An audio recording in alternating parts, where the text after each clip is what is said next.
Side खबरों के लिए सब्सक्राइब करें फ्लेम मीडिया और उसके बाद बेल आइकन को प्रेस करें ताकि सबसे पहले आपको मिले एक्सक्लूसिव खबरें।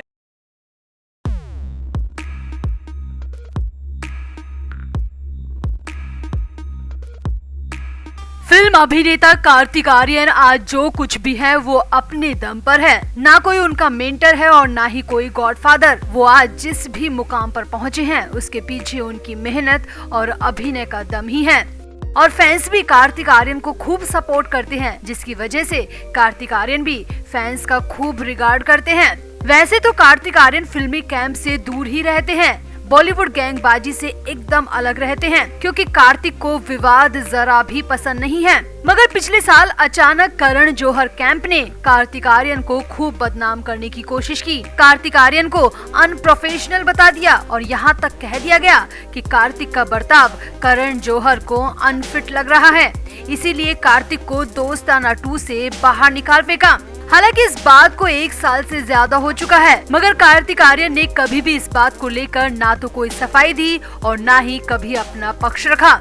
मगर अब करीब 1-1.25 साल बाद कार्तिक ने पहली बार अपनी जुबान खोली है और करण जौहर की बखिया उधेड़ कर रख दी। करण जौहर के हर एक झूठ का पर्दाफाश कर दिया। तो क्या क्या कहा कार्तिक आर्यन ने और कैसे करण को कार्तिक ने मुंह दिखाने के काबिल नहीं छोड़ा, आपको बताते हैं सब। आप भी वीडियो को शेयर करें और कमेंट करके अपनी राय जरूर दें। तो कार्तिक आर्यन की हालिया रिलीज धमाका फिल्म अच्छा प्रदर्शन कर रही है। पहली बार कार्तिक इतने गंभीर रोल में नजर आए हैं और कार्तिक ने साबित कर दिया कि उन्हें अपना हुनर दिखाने के लिए करण जौहर जैसे लोगों की जरूरत बिल्कुल भी नहीं है। अब धमाका फिल्म की रिलीज के बाद हाल ही में कार्तिक आर्यन एक न्यूज चैनल के एजेंडा कार्यक्रम में पहुंचे थे, जहां पर कई बड़े बड़े पत्रकारों के सवालों के जवाब कार्तिक आर्यन ने बेहद बिंदास और खुलकर दिए। कार्तिक आर्यन ने इस दौरान बॉलीवुड में पॉलिटिक्स, गैंगबाजी और अलग अलग कैंप पर खुलकर बात की और साथ ही साथ बताया कि कैसे दोस्ताना 2 उनकी जिंदगी की सबसे बड़ी गलती बन जाती। तो कार्तिक आर्यन से इस कार्यक्रम में सबसे पहले पूछा गया कि धमाका फिल्म को लेकर बॉलीवुड के लोगों की तरफ से आपको कैसे रिएक्शन मिल रहे हैं। तो इस पर कार्तिक आर्यन ने कहा, अरे छोड़िए, वो कभी किसी को अप्रिशिएट नहीं करते। मुझे तो फैंस का प्यार और सपोर्ट चाहिए और फैंस का ही रिएक्शन भी चाहिए, जो मुझे लगातार सोशल मीडिया पर मिलता रहता है। अब कार्तिक ने यहाँ पर कम शब्दों में बेहद दमदार बात कह दी। अब कार्तिक से पूछा गया, एक आउटसाइडर होकर छोटे शहर से आकर यहाँ तक पहुँचने में किसने आपकी मदद की?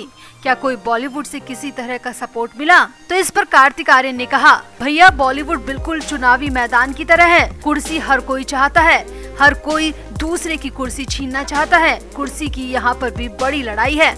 मुझ जैसों को सपोर्ट करने के लिए यहाँ पर कोई नहीं आएगा।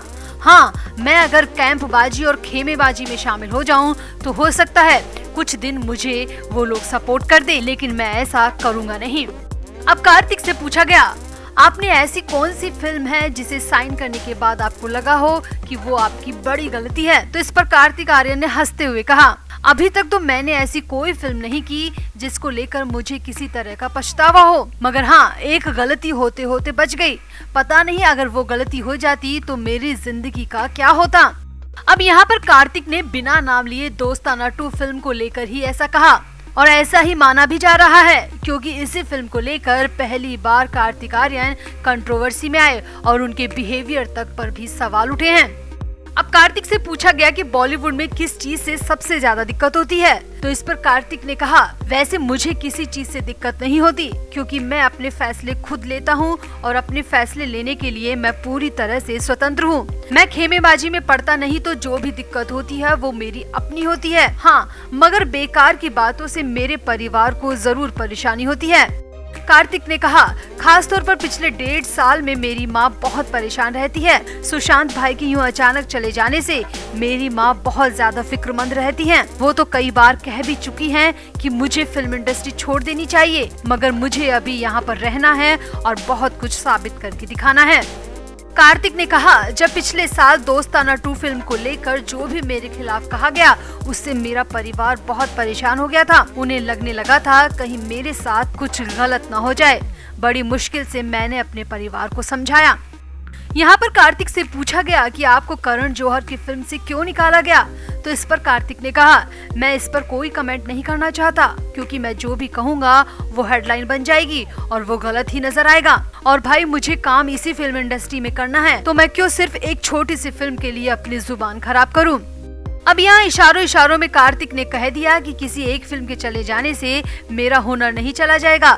एक प्रोड्यूसर के दरवाजे बंद होने से बाकी फिल्म मेकर मुझसे मुंह फेर नहीं लेंगे, इसीलिए मैं किसी की परवाह नहीं करता। अपना रास्ता खुद बनाता आया हूँ और आगे भी बनाता रहूँगा। अब कार्तिक ने यहाँ पर हर सवाल का जवाब बेहद तीखे शब्दों में दिया। बिना नाम लिए, बिना किसी के खिलाफ गलत बोले कार्तिक आर्यन ने करण जौहर और बाकी के फिल्मी गैंगबाजों को खूब सुना दिया।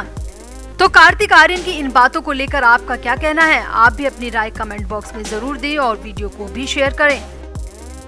तो 2 सितंबर 2021 को शहनाज गिल की पूरी दुनिया उजड़ गई। सिद्धार्थ शुक्ला की अचानक मौत के बाद शहनाज गिल किस सदमे से गुजरी वो हम सब ने देखा। हाल ही में शहनाज गिल ने बाहर निकलना शुरू किया है। वो अंधेरे कमरे को छोड़कर बाहर निकलने की कोशिश कर रही हैं और खुद को मूव ऑन करने की कोशिश करती दिख रही हैं। हाल ही में वो अमृतसर के ऑर्फन सेंटर में भी पहुंची।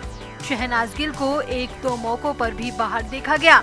वो अपनी फिल्म हौसला रख के लिए भी एक इंटरव्यू में नजर आई, मगर शहनाज गिल की आंखों में जो उदासी है वो दूर नहीं हो रही है। उनकी आंखें सब बयां कर रही हैं कि सिद्धार्थ को खोने के बाद उनकी जिंदगी कितनी अधूरी हो चुकी है।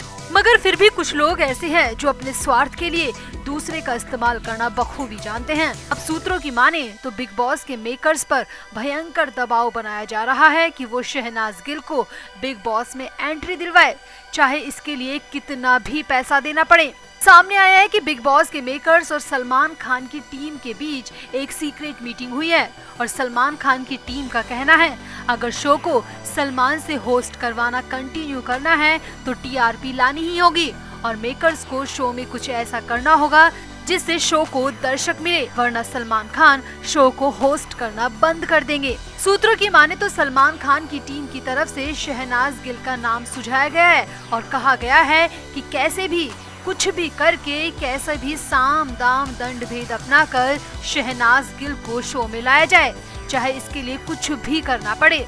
ये तो हम सभी जानते हैं कि सिद्धार्थ शुक्ला और शहनाज गिल की जोड़ी बिग बॉस 13 में कितनी हिट रही थी। बिग बॉस 13 के बाद शहनाज गिल इंटरनेशनल स्टार बन गई, मगर सिद्धार्थ की मौत ने शहनाज को बुरी तरह तोड़कर रख दिया। सिद्धार्थ के बाद हर कोई शहनाज के बारे में जानना चाहता है। हर कोई जानना चाहता है कि सिद्धार्थ का जाना शहनाज की जिंदगी में कितना अधूरापन छोड़कर गया है और इसी का फायदा बिग बॉस के मेकर्स टीआरपी के लिए उठाना चाहते हैं। सूत्रों की माने तो शहनाज गिल को 1 हफ्ते घर में रहने का ऑफर दिया गया है और इसके लिए 35 लाख रुपए की पेशकश की गई है। अब शहनाज गिल ने इस ऑफर पर क्या रिएक्शन दिया ये तो पता नहीं, मगर इतना तय है कि सलमान खान और बिग बॉस के मेकर्स को किसी की भी इमोशन की कोई परवाह नहीं है। बस उन्हें शो की टीआरपी चाहिए और वो भी किसी भी कंडीशन पर।